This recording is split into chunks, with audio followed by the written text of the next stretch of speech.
6 uninterrupted minutes, O.J. puts himself, hypothetically, at the scene of the crime. The chapter 6, is called The Night in Question. And you write in the book, now picture this and keep in mind that this is purely hypothetical. Hypothetical. Yes. Why don't you tell me what might have happened on the night of June 12th, 1994? And let's just walk through the night. Well, first of all, this is very difficult for me to do this. It was very difficult for me because it's hypothetical. I know and I accept the fact that people are going to feel whatever way they're going to feel. You know, they're going to, you know, whatever they want to feel. In the book, the hypothetical is Charlie pulls that up. Charlie. This guy Charlie shows up, the guy who I had recently become friends with, and I don't know why he had been by Nicole's house, but it told me you wouldn't believe what's going on over there. And I remember thinking, well, whatever's going on over there has got to stop, right? So we kind of hooked up together, and you know, I'm kind of broad stroking this. We go over. Get in the Bronco and go over. Let's just go back and do the details. Where did you park? Let's do the detail. You park in the hypothetical in the alley. Right. You park in the alley. Yeah. And you put on a wool cap and gloves. In the hypothetical, I put on a cap and gloves. Right. Yeah.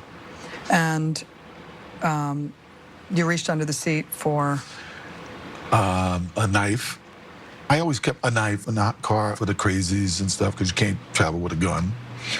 And I remember Charlie saying, you ain't bringing that. And I didn't, right? But I believe he took it. Charlie took the knife? Yeah. In the book. Yeah. Yes. So the back gate, you go through the back gate? Yes. And it was open or broken or?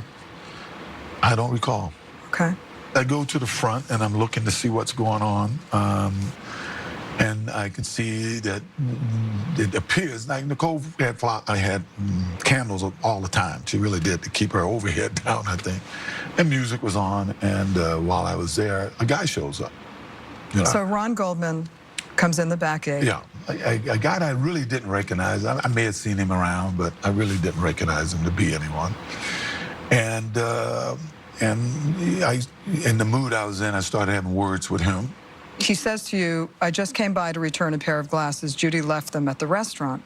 Yeah, words to that effect, yes. And he was I don't know if I believed it or didn't believe it. It was pretty much immaterial because, you know, I was more concerned about everything that was going on, you know, and was fed up with it, I guess. And you get into a fight. Nicole comes out. A verbal fight.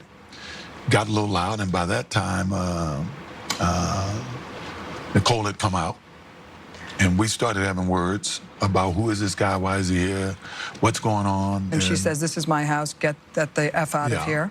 Yes, and which I didn't like because, once again, this is the same person, and if you read the book, you'll see some things that happened in the 2 weeks leading up to this that were very, very irritating, you know.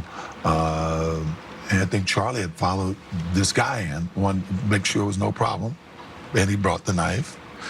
As things got heated, I just remember Nicole fell and hurt herself. And this guy kind of got into a karate thing. And I said, well, you think you can kick my ass? And I remember I grabbed the knife. I do remember that portion, taking a knife from Charlie. And to be honest, after that, I don't remember.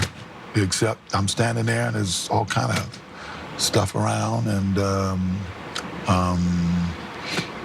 what kind of stuff? Blood and stuff around. You know, I hate to say this, but this is hypothetical.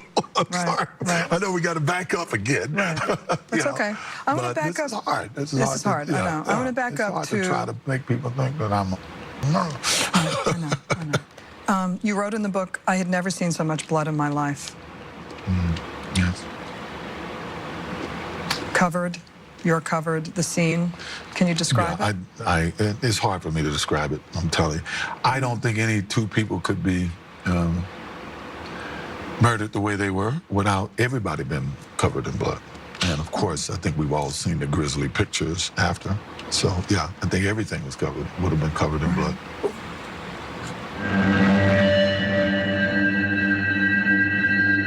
And what goes through your mind at a time like that? I don't know. It's like, what happened? Right. You write about removing a glove before taking the knife from Charlie.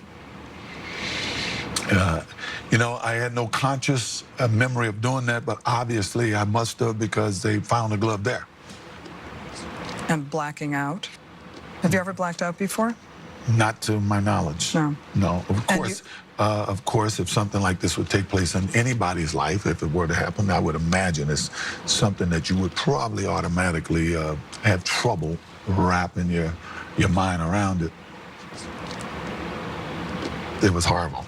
It was absolutely horrible. Staggering first-hand details about the crime scene, which he says are hypothetical.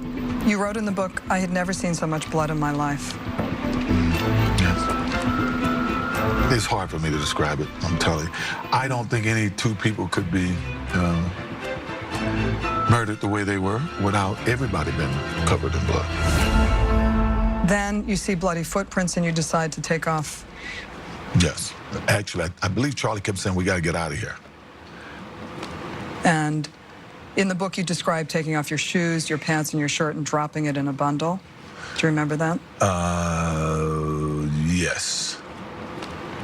And do you remember what happens Because what next? are you going to do with it? You know, somebody's got to get rid of, as you may have called during the trial, is wear the bloody clothes. So somebody had to get rid of the bloody clothes. Right. And you had left your keys and wallet in your pants pocket, and you had to go back and get it? You know, to be honest, I think, I know that to be true, yes, yes. And Charlie is hysterical, screaming, Jesus Christ, OJ, Jesus Christ, and you tell him to shut up. Yeah, he's in a panic. He was in a panic, and I'm telling him to shut up. Let's get out of here. So you get back in the car, you take in your clothes, put them in the bundle. And drove back and it parked a block away because I knew the limo would be there, and came across the backyard through the 2 tennis courts and, you know, came through the house. So you went through the neighbors. Neighbors, yeah. He had a tennis court, then I had a tennis court. And you go into the house, and what happens in the house? I ran upstairs to take a shower. I actually ran upstairs and took some of my bags and came back downstairs and put them out front.